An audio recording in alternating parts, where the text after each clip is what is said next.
আমি রাজস্বীর কাছে যেতে চাই। রাজস্বী তোমার বক্তব্য।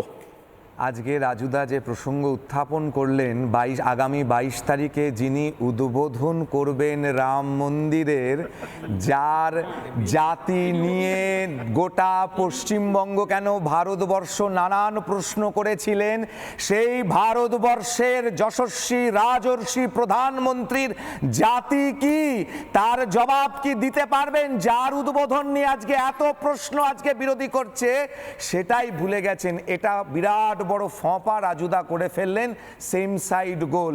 যে রামায়ণ শবরীর এঁঠো ফল খেয়েছিলেন, যিনি নিষাদ রাজকে ভাতৃ সমানভাবে আলিঙ্গন করে চলে এসেছিলেন, যে কারণে আজও ভারতবর্ষের সমগ্র কৈবর্ত সমাজের ইষ্ট দেবতা হচ্ছেন রামচন্দ্র, এবং সেই কৈবর্ত বংশজাতা রানী রাসমণির আরাধ্য ইষ্টদেব ছিলেন রঘুনাথ। সেগুলোকে রঘুবীর, তাকে কি অস্বীকার করতে পারবে? ময়ূকদা, যে প্রশ্নে এখানে বারবার করে যে ন্যারেটিভ দাঁড় করানো হয়েছে, সেটাই বলছি আজকে। কাজী নজরুল ইসলামের মনোজপ নাম শ্রী রঘুপতি রাম, নবদুর্বাদল শাম, নয়নাভিরাম, সুরাসর কিন্নর ঋষিনর, চরাচর যে নাম জপে অবিরাম শ্রী রঘুপতি রাম। যে কাজী নজরুল ইসলাম এটি লিখেছে, বাঙালিকে কোনোদিন এটা শেখানো হয়নি।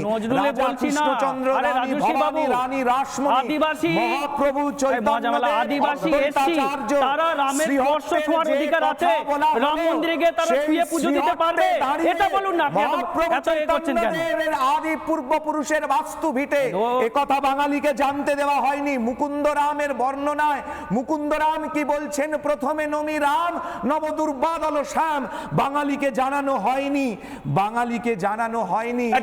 একদম রাজস্বী ঠিক এই জায়গাতেই যেহেতু এই যে ডিসকোর্সটা চলে এলো সামনে, রাজুদা, আমি দুজনকেই থামতে বলছি একটাই কারণে। আমি স্বামী পরমাত্মানন্দজি মহারাজ অনেকক্ষণ ধরে বসে রয়েছেন। স্বামী পরমাত্মানন্দ মহারাজ, অনেকে যারা দর্শকরা রয়েছেন তাদের মধ্যে থেকে অনেকে আমাকে মেসেজ করে বলছেন, বিগ্রহের চরণ স্পর্শ করার অধিকার কারো থাকে না, ওটা ব্রাহ্মণদেরও হয়তো থাকে না যদি তারা পুরোহিত বা সেবায়েত না হন। আবার অন্যদিকে সেবায়েত যে অব্রাহ্মণও হতে পারে, সেটা পুরীর দৈতাপতিদের দেখলে বোঝা যায়।